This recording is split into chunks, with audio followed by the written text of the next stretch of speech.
ठीक है, क्या फाइनल मेथड इनहेरिट हो सकता है? बताओ, स्क्रीन दिख रहा है ना? Yes sir. बताइए, हो सकता है। ठीक है, फाइनल मेथड जो है इनहेरिट हम लोग कर सकते हैं। ठीक है, क्योंकि क्लास में अगर फाइनल लगा होता, जैसे यहाँ क्लास बाइक है, ठीक है, यहाँ पे मैं फाइनल लगा देता, ठीक है, यहाँ पे अगर फाइनल मैं लिख देता, ठीक है, तो क्या होता, क्लास बाइक जो है इनहेरिट नहीं होता है ना।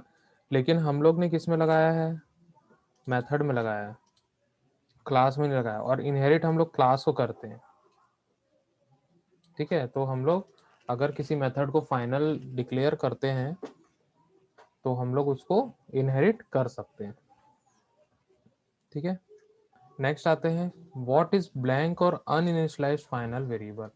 ठीक है, हमने पढ़ा कि ब्लैंक और अनइनिशियलाइज्ड फाइनल वेरिएबल होता है, लेकिन क्या होता है हमको नहीं पता है। ठीक है, a final variable that is not initialised at the time of the declaration is known as blank और फाइनल वेरिएबल.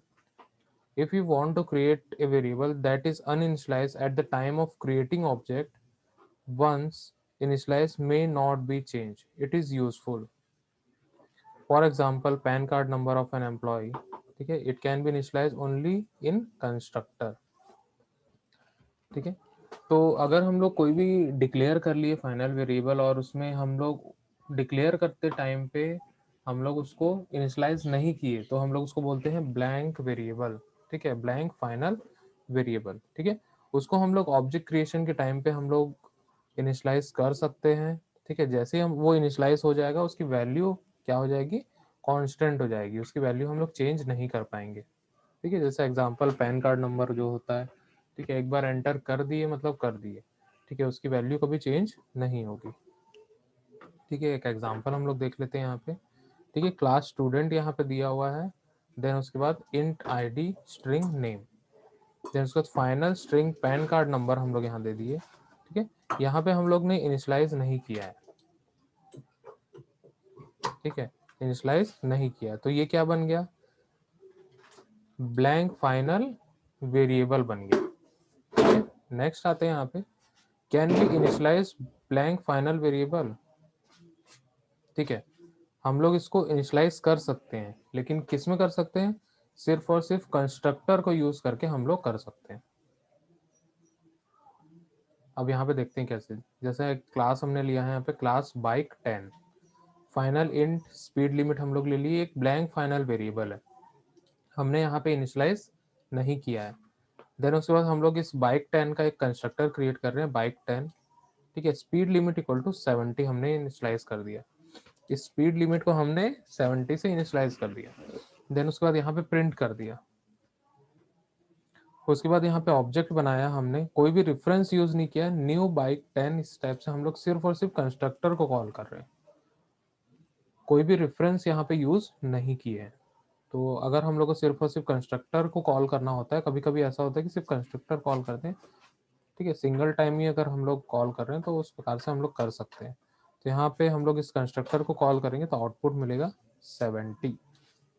ठीक है, तो इस प्रकार से हम लोग ब्लैंक फाइनल वेरिएबल को कंस्ट्रक्टर के थ्रू इनिशियलाइज कर सकते हैं। ठीक है, static final variable that is not initialised at the time of declaration is known as static blank final variable. ठीक है, एक स्टैटिक फाइनल वेरिएबल जो होगा अगर उसको हम लोग इनिशियलाइज नहीं करते हैं, ठीक है, स्टैटिक फाइनल मतलब उसमें स्टैटिक कीवर्ड भी लगा है, फाइनल कीवर्ड भी लगा है। ठीक है, स्टैटिक हम लोग कब यूज करते हैं? जब हम लोग को सबसे पहले मेमोरी असाइन करनी होती है। ठीक है, देन उसके बाद फाइनल मीन्स अगर उसको कांस्टेंट बनाना होता है, या फिर उसको हम लोग ओवरराइड से रोकना चाहते हैं, उस केस में हम लोग उसको, या फिर हम लोग उसको कांस्टेंट बनाना चाहते हैं या फिर ओवर रिडन से रोकना चाहते हैं, तो उस केस में हम लोग फाइनल यूज करते हैं। तो हम लोग यहाँ पे वेरिएबल को बनाए हैं स्टैटिक और फाइनल, और इसका नेम क्या है? डेटा। तो ये क्या बन गया? स्टैटिक ब्लैंक फाइनल वेरिएबल बन गया। ठीक है, अब इस वेरिएबल को कैसे हम लोग इनिशियलाइज कर सकते हैं, सिर्फ और सिर्फ स्टैटिक ब्लॉक से। ठीक है, तो हमने एक स्टैटिक ब्लॉक बनाया, स्टैटिक लिखा, इस टाइप का ब्रैकेट बनाया, डेटा इक्वल टू 50 हमने कर दिया। देन उसके बाद पब्लिक स्टैटिक वॉइड मेन में हमने इस a डॉट डेटा करके प्रिंट कर दिया। स्टैटिक जो भी हम लोग वेरिएबल बनाते हैं उसको हमेशा क्लास के थ्रू कॉल किया जाता है। तो यहाँ पे कैसे कॉल किए, a डॉट डेटा, मीन्स जितने भी स्टैटिक मेंबर होंगे किसी भी क्लास के, वो पूरे क्लास लेवल के होते हैं, ऑब्जेक्ट लेवल के नहीं होते, वो क्लास लेवल के होंगे। जितने भी ऑब्जेक्ट्स होंगे उसके लिए वो कॉमन मेमोरी स्पेस यूज करता है, और वैल्यू जो होती है उसकी कॉमन यूज होती है, मतलब सभी वेरिएबल के लिए वो कॉमन होगा।